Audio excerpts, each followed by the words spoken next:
tunakumbushana thamani isiyo na kifani ya amani. Tukitoka kwenye uzalendo, tumeshikamana na uzalendo wetu na kuipenda nchi yetu, lakini kubwa linalopelekea uzalendo huu ni kuzalisha kitu kinachoitwa amani.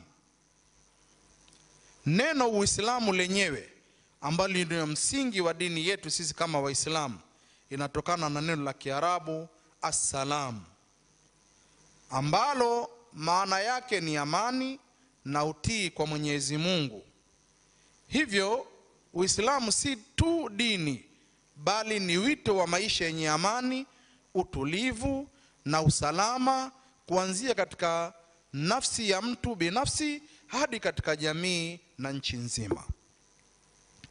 Amani ni agizo la Mwenyezi Mungu.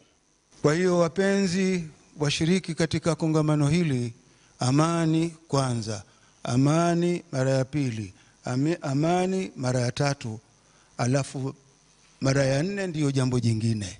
Sisi hapa tumekuja humu ndani ya mifuko, tunazo pesa fulani fulani, 2,000, 20,000, laki. Tumezihifadhi mahala pake ni mfukoni, kwenye mfuko. Zikiwa nyingi mahala pake pa kuhifadhiwa ni benki. Magari mahala pake pa kupahifadhi ni kwenye show za mauzaji wa magari. Lakini je, mwanadamu mahala pake pa kumlinda na kuwa umemuhifadhi ni mahala gani?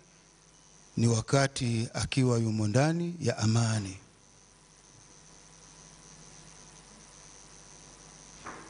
Amani, wapenzi, ndiyo hifadha yetu sisi wanadamu. Ndiyo itakao kuwezesha kutembea usiku na mchana, kutafuta maisha yako,